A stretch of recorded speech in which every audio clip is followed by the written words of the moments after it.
This video will help you understand why it's important that women do not drink while they are pregnant. So gather all your materials at first, make sure that you read the instructions, and let's get started. Here are some of the things that you need to have ready in order to be able to do this assignment. First, download the instructions as you see off to the left. It's called the Egg and Alcohol Experiment, Understanding Teratogenic Effects. You can find this under the tab as listed in the syllabus, and make sure that you have a copy of that before you begin.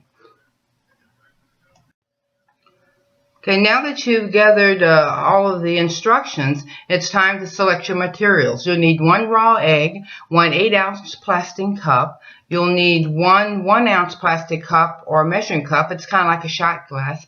And a sample of some drinking alcohol, such as gin, wine, or vodka. If you're under 21, then use isopropyl rubbing alcohol, which will give you a similar effect. Now that you've gotten all of your materials assembled, the first thing you're going to do is to crack your egg. Make sure that you make just a small ding on the side of your egg on the hard surface. Don't try to strike it too hard because you'll jostle the yolk, and once you do that, it'll make the experiment a little harder to work for you.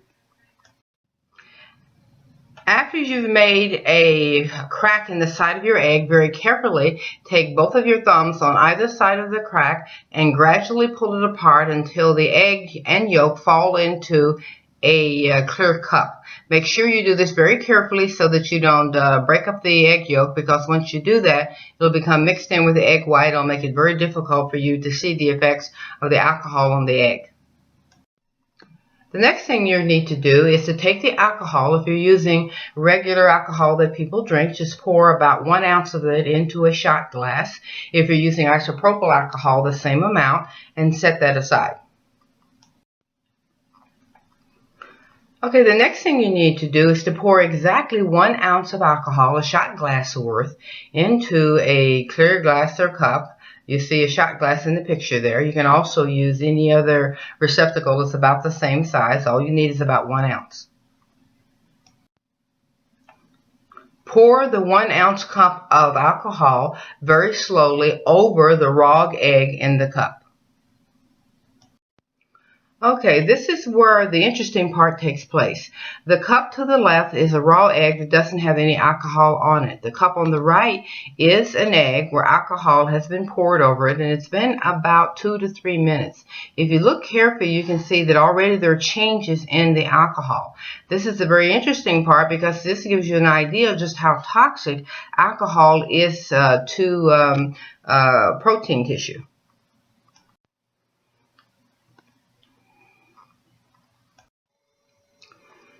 In looking at this picture, you can already see that there's been a remarkable effect to the egg that has had the alcohol when you compare it to the one that hasn't.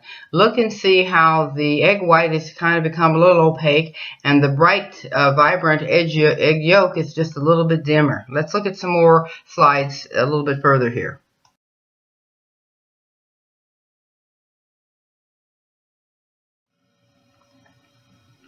As you can see here, you can see how the alcohol has changed the egg white. The egg white has become opaque, and the protein has been changed. And that's what really happens to when alcohol is exposed to protein. It changes the nature of protein. In this slide, you get a good example of what happens to the protein of the egg after about 30 minutes exposure to alcohol. As you can see, there's a nice thick layer of white egg white that is coagulated around the egg yolk. And if you had look at this closer, you'd see the egg yolk is no longer a dark yellow. It's kind of a lighter yellow, and it's swollen, become a little bit bigger. So it's too been affected by the exposure to alcohol. And here's just a screenshot of some of the types of alcohol that you can use. You have the bicarb, we have isopropyl alcohol, and we have regular hand sanitizer. The reason why the hand sanitizer is there is that we often forget that hand sanitizer is about 65% alcohol. That makes it about 130 proof. If children get too much of this, especially young children, because alcohol is absorbed through the palms of the hands and soles of the feet very readily, children can become alcohol intoxicated just by using too much hand sanitizer.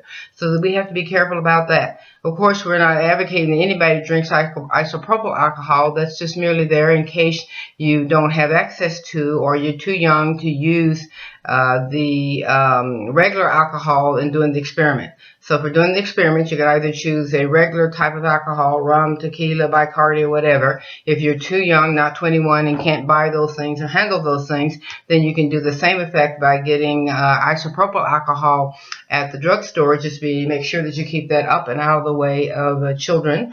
And the hand sanitizer should never be used on children because of the high alcohol content.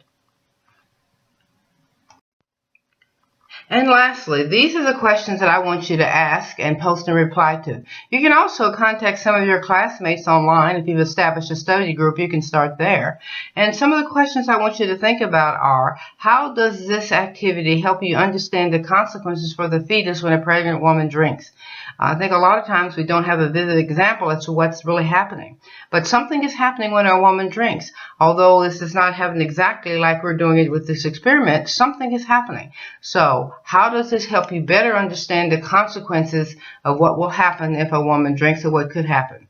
If fetal brains develop at the rate of 250,000 cells per minute, what is the potential number of brain cells affected by a pregnant woman consuming alcohol for 10 minutes? Then ask yourself, is this a realistic question? Why or why not?